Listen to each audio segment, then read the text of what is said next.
jiruu gaarii jechuun maal jechuudha? Jiruu gaarii jechuun jiruu diin kee qabattee duniyaa teetillee dalagattee ittiin jiraattutu jiruu bareedduu jedhama. Jiruu gaarii jechuun mana bareedaa qabaachuu miti, maallaqa bareedaa walitti qabachuu miti, saaminsa duniyaatii fiiguu miti. jiruu bareedduu jechuun diinii fi duniyaa walitti qabachuudha. Nabiyyiin keenya salawaatu rabbii wasalaamu alayhi rabbanaa aatinaa fi duniyaa hasana wa fil aakhirati hasanatan wa qinaa azaaban naar. Rabbii khiyya duniyattis gaarii naa kanni aakhirattis gaarii naa kanni azaaba jalaa najaa na baasi jedha nabiyyiin salawaatu rabbii wasalaamu alayhi maalayyaa naa fi ati jechuudha. Jiruu gaarii jechuun uffata bareedaa uffachuu, bultii gaarii qabaachuu kanneen miti. Bultii gaarii jechuun ati rabbii keetii wajjin jireenya dhugaatiif qophaa'aa duniyaa tanarratti illee hanga dandeessuuf eeggachuudha. Mus'ab bin Umayr nama jiruu gaarii jiraatu irraa ture, warra dubbiin galteef irraa ture. Mus'ab bin Umayr mucaa xiqqaa boshoqa warra Makkaa kan namni Makkaa hundi mucaa kana bareedina isaatirraa isaaf hawwan. Qawwar isaanii qabeenya huccuu wal fakkaattu, huccuu hariiraa dahabaa wal fakkaattu jalaa gubbaa kaayanii fi namni hundi salaalee isaaf hawwu, namni hundi isaan taphatuu jaallatu. Abbootiin qabeenyaa gurguddaan hundi mataa isaa qaqqabatanii dhungachuu jaallatu. Mucaa akkasii ture. Hoggaa nabiyyiin keenya ergame salawaatu rabbii wasalaamu alayhi jiruu aakhiraatii jira jechuun isaa gale. Bareedinni jiruu duniyaa tanaa humaatii miti an islaamoon qaba jee gara isliminnaa qabate. Nama dubbiin galteef nama jireenya katee galeef warri isaanii maatii isaanii keessa haati isaa gizee dhageessu budhiin cittee rifatte. Mucaa kiyya yoo inni kafare malee yoo inni amantii tana gadhiise malee abatan jette. Yaamtee yaa Mus'ab kiyya yoo ati amantii tanarraan deebine nyaata afaaniin hin tuqatte. Dhiifte nyaata gara guyyaa 3 qatu. Laaffatte. Bira dhaqeeti yaa ummaatii yoo lubbuu 100 ka qabaatte tunis keessaa baate. Qiiq jettee tunis keessaa baate. Qiiq jettee tunis keessaa baate. Andiin maamma kana waan dhiisu. Jiruu bareedduun arge. An jiruu bareedduu sadhiisee jiruu fokkottuu tana qofatti hin hafu. Bareedinaa fi daraaraa isii tanaan hin dagamu. Farraa nyaadhu jeelammaati.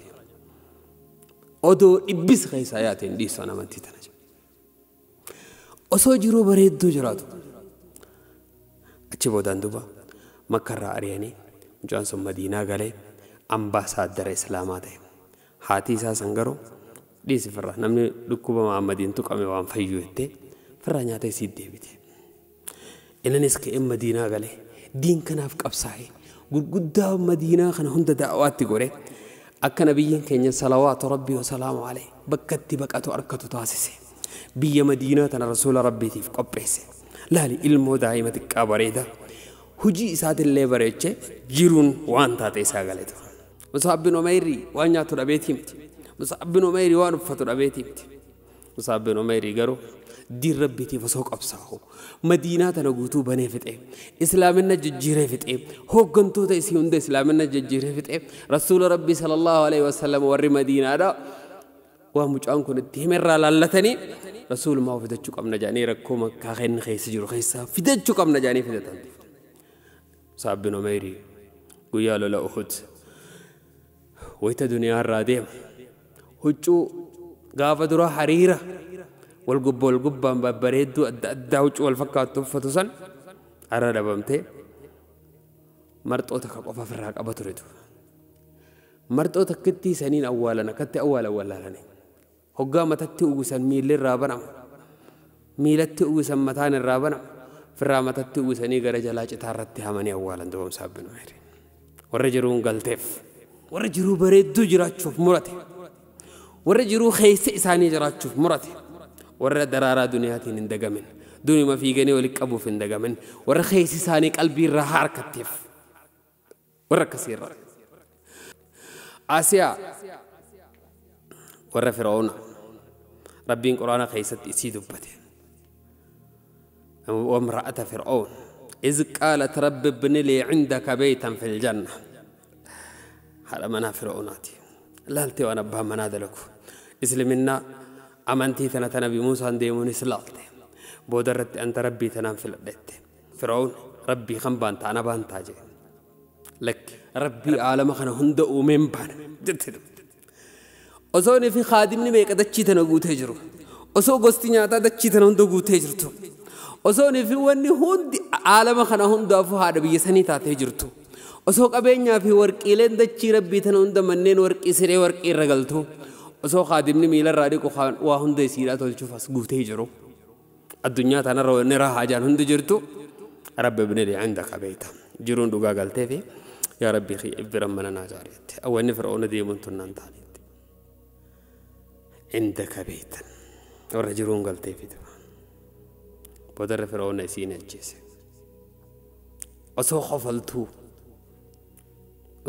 دنيا ترى ديمته جرو دنيا ترى تلي راح انجرات تلي راح انجرات قرين نما دنيا مريبو خانيت مغرو جيفيغو صلاه الله دقبو ددبو سوم عباده ربي تنقول الله دقبو ددبو سا قران قرو دقبو ددبو سعدي ربي روا دغيفتو دقبو ددبو جرو دنيا تناريو وفاتو جرو تفكاتا بايسا يا كسيمتي قطو جرو بريدون جرو راح خيس خيت سيركت فول خيت سيف فول خيت سيبريدو سوق باتين دي بن جرو دين ربي تي قطو دين ربي رام فغاتين قطو بليتي دين ربي رام فغاتين قطو حيار رام فغاتين قطو انفتشو رام فغاتين قطو اكن تاننتين بكسم فكان دابتين وانس فكان دبتين ابليسا ابليتي اتنا اسلاماتي قجرين خينا هتلچو قجرين خينا حبريچو راها أكيد هيون تك إمام أحمد وصوراهانو تخيس جرتنا بيني من يدا خيس تاي